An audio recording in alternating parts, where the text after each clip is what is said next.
దేవుని పరిశుద్ధ నామానికి స్తోత్రం కలుగునుగాక. మీరందరూ బాగున్నారని నేను నమ్ముతున్నాను. ఈ ఉదయకాలం ముందు దేవుడు మనకిచ్చిన వాగ్దానాన్ని మనం ధ్యానం చేద్దాం. యోహాను సువార్త 14 అధ్యాయము మొదటి వచనాన్ని మనం చదువుకుందాం. యోహాను సువార్త 14 అధ్యాయము మొదటి వచనం. మీ హృదయములను కలవరపడనీయకుడి, మీ హృదయమును కలవరపడనీయకుడి. నా ప్రియ సహోదరి సహోదరులారా, ఈరోజు ప్రత్యేకంగా దేవుడు మనతో మాట్లాడుతున్న మాట, మీ యొక్క జీవితాల్లో కలవరం, బాధ, భయము లేకుండా ఉండడం కోసం ఆయన మీకు అభయమిస్తున్న మాట ఏంటంటే, మీ హృదయాల్లో కలవరం అనేది రానివ్వద్దు అని ఆయన మాట్లాడుతున్నాడు. ఒక మనిషి జీవితంలో, ఒక వ్యక్తి జీవితంలో కలవరం ఎందుకు పుడుతుంది అనంటే, ఆ వ్యక్తికి భయం ఏర్పడినప్పుడు, ఆ వ్యక్తికి ఏదైనా భయంకరమైన జీవితంలో కష్టాలొచ్చినప్పుడు, ఆ వ్యక్తి చేసే ప్రయత్నాలు వికటించినప్పుడు, జరగనప్పుడు, చేసే పనిలో భయంకరమైన అపజయం ఏర్పడినప్పుడు, అలాగే ఏం చేసినా, ఏం చేయాలో అర్థం గాని సందేహాలు వచ్చినప్పుడు, ఆ వ్యక్తి జీవితంలో కలవరం ఏర్పడుతుంది. ఈరోజు నా ప్రియ తమ్ముడు, చెల్లి, ప్రియ సహోదరి, సహోదరుడా, ప్రతి దినము గూడా మీరు ఎన్నో ప్రయత్నాలు చేస్తూ, ఈ ప్రయత్నం సఫలం అవ్వట్లేదు, ఈ ప్రయత్నం విఫలమైపోతుంది. ఇదేంటి ఇలా జరిగిపోయింది? ఇదేంటి రేపెలా ఉంటుందనే కంగారుతో కలవరపడుతున్నారేమో!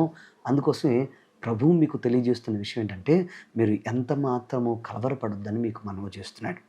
ఎందుకనంటే కలవరం నీ జీవితంలో విశ్వాసాన్ని దూరం చేస్తుంది. కలవరం దేవుని శక్తిని నువ్వు చూడకుండా చేస్తుంది. కలవరం, కంగారు నీ జీవితంలో దేవునితో మాట్లాడనివ్వకుండా చేస్తుంది. కలవరం నీ జీవితంలో దేవుని యొక్క అద్భుతానికి నీకు దూరం చేస్తుంది అనే విషయాన్ని మీరు గ్రహించాలని మీకు మనవి చేస్తున్నాను. అందుకోసమే ఈరోజు నా వాక్యాన్ని మీరు ప్రత్యేకంగా గమనించగలిగితే, ఎప్పుడైతే ఎర్ర సముద్రం మీద ఉన్న ఇశ్రాయేలుతో మాట్లాడిన దేవుడు, అలాగే భయంకరమైన కష్టకాలంలో ఉన్న ప్రజలతో మాట్లాడిన దేవుడు, ఈ రోజున మీరు గమనిస్తే మీ జీవితాల్లో ఎప్పుడైతే దేవుని వాక్యాన్ని మీద మనం సరిగా దృష్టి పెడతామో, శిష్యులు ప్రయాణం చేస్తూ ఒక దోణి మీద ప్రయాణం చేస్తూ అర్ధరాత్రి యేసు ప్రభు ఆ యొక్క సముద్రం మీద నడిచొచ్చినప్పుడు ఆయన అన్న మాట ఏంటి తెలుసా? భయపడొద్దు, కంగారు పడకండి, కలవరపడకండి. ఈ మాటలు పలికాడు. ఎందుకు ఈ మాట మీకు చెప్తున్నానంటే, ప్రతి విశ్వాస జీవితంలో ఎప్పుడైతే కష్టం శత్రువు మీదకొచ్చి పడతారో, ప్రతి ఒక్కరు కూడా కలవరపడతారు. వాక్యాన్ని మరొక్కసారి మీకు గుర్తు చేస్తాను. దావీదు సౌలుతో మాట్లాడుతూ ఉంటాడు. ఎదురుగుండా ఉన్న ఆ యొక్క గొల్లియోతును చూసి ఏమని తెలుసా? మీ హృదయములలో ఆ శత్రువు నిమిత్తము మీ హృదయములు కలవరపడనవసరం లేదు, కృంగిపోనవసరం లేదు అని మాట్లాడాడు. ఎందుకు ఈ రోజున ఈ మాట మీకు చెప్తున్నానంటే, మన జీవితంలో కలవరం అనేది విజయాన్ని మనం చూడకుండా చేస్తుంది. దేవుని శక్తిని మనం అర్థం చేసుకోకుండా, అనుభవించకుండా చేస్తుంది. ప్రియ తమ్ముడు, చెల్లి, ప్రియ సహోదరి, సహోదరులారా, ఈరోజు మీ జీవితాల్లో కలవరం ఎప్పుడైతే ఏర్పడుతుందో, అప్పుడు మీరు కనికరించే దేవుని వైపు చూడాలని మీకు మనవి చేస్తున్నాను. కలవరం ఎప్పుడైతే మిమ్మల్ని అలుముకుంటుందో, కరుణించే దేవుని వైపు నీవు చూడాలని మీకు మనవి చేస్తున్నాను. కలవరం ఎప్పుడైతే ఏర్పడుతుందో, నీ జీవితంలో కార్యము చేయగలిగిన ప్రభు పాదాలు పట్టుకోవాలని మీకు మనవి చేస్తున్నాను. ఎందుకనంటే నీలో భయము, నీలో వేదన, నీలో కంగారు పోవాలంటే ఆ దేవుడు నీలోనికి రావాలి. ఆ దేవుని శక్తి ద్వారా నువ్వు కార్యం చూడాలి. అప్పుడు భయాలన్నీ పటాపంచలైపోతాయనే విషయాన్ని గ్రహించండి. నా ప్రియ సహోదరి, సహోదరా, నలుగురు కుష్ఠరోగులు ఆకలితో బాధపడుతూ షోమ్రోను పట్టణంలోకి వెళదామా, అక్కడ కరువుంది. అయితే ఏం చేద్దాం మరి? కలవరంతో, బాధతో, వేదనతో అనుకున్నారు. సరే చస్తే చస్తాం, బ్రతికితే బ్రతుకుదాం, ఆ శత్రువుల దగ్గరికే పోదాం, వాళ్ళేమన్నా కరుణించి మనకు అన్నం పెడతారేమో అని అడుగులు వేశారు. వారు కలవరంతోనే ప్రయాణం చేశారు. కలవరంతోనే భయంకరమైన భయాన్ని గొలిపే పరిస్థితుల మధ్యనే ప్రయాణం చేశారు. కానీ దేవుడు వారి కలవరాన్ని కూడా, వారి యొక్క కష్టాన్ని కూడా గొప్ప విజయంగా మార్చేశాడు.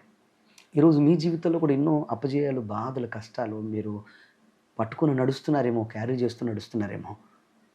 ఈ దేశం చాలా కష్టంగా ఉంటుందండి, ఈ ప్రాంతం కష్టంగా ఉంటుందండి, ఈ ఉద్యోగం కష్టంగా ఉంటుందండి, ఇందులో చాలా కాంపిటీషన్ ఉందండి, లేకపోతే మాకు చాలా కష్టం అండి, ఇది జరగదండి అని మీరు అనుకుంటున్నారేమో. నా దేవుడు మీకు అన్నీ జరిగిస్తాడు.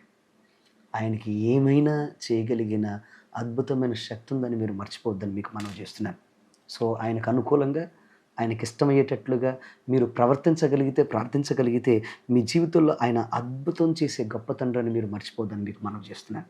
ఈరోజు అట్టి శక్తివంతుడైన దేవుడు నీకు చెప్తున్నాడు మాటేంటంటే, మీ హృదయాలను అస్సలు కలవరపడనివ్వద్దు. మీరు కలవరపడకుండా కార్యము చేయగలిగిన దేవుని యొక్క సన్నిధిలో నిలబడి మీరు ముందుకు సాగిపోతూ ప్రభువా మీరే కార్యం చేయండి ప్రభు అని ఆయన ఆహ్వానిస్తే ఆయన దిగివచ్చి నీ జీవితంలో అద్భుతం చేస్తాడు.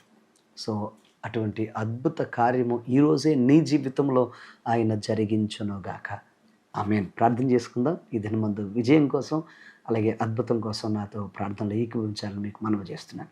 మా పరమ తండ్రి నీ కొందనాలు స్తోత్రాలు ప్రభా. ప్రియ బిడ్డలు అయా అపజయాలను తప్పించుకుంటూ ఎదుర్కొంటూ విజయాలు పొందుకోవాలని ఆశతో ఈరోజు ప్రార్థనలు ఏకీభవించారు. యేసు నామములో బిడ్డల జీవితంలో ఒక అద్భుతం జరుగునుగాక. ఘనమైన నీ యొక్క కార్యాన్ని బిడ్డల జీవితంలో జరిగించండి. ఏ కష్టం కానీ కన్నీరు కానీ బిడ్డల యొక్క దరి చేరకుండా మీరు సహాయించండి.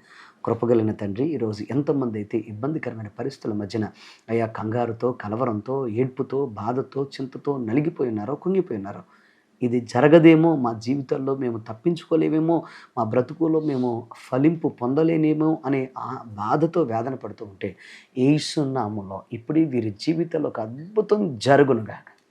ఘనమైన కార్యం చేయండి, అద్భుతం చేయండి, ఆశీర్వదించండి. నీ సన్నిధిలో అద్భుతమైన పాత్రలు కనబడే కృపా భాగ్యం దయచేయండి. మా పరమ తండ్రి నీ చేతులకు బిడ్డలను అప్పగిస్తూ ఉండగా ప్రతి కలవరం, కష్టం కూడా, కన్నీటిని కూడా ఆశీర్వాదంగా మార్చి ఘనమైన కార్యాలు బిడ్డలందరి జీవితంలో జరిగించమని, అద్భుతం చేయమని, సమస్త మహిమ ఘనత నీకు ఆరోపిస్తూ ఈ దినమంతా బిడ్డలతో మీరు ఉండమని యేసు నామమున అడుగుచున్నాను తండ్రి. ఆమేన్, ఆమేన్. God bless you. దేవుడు మిమ్మల్ని దీవించునుగాక. తప్పకుండా మీ యొక్క స్నేహితులతో ఈ వాక్యాన్ని పంచుకోండి. మరింత ఆశీర్వదించబడండి. God bless you.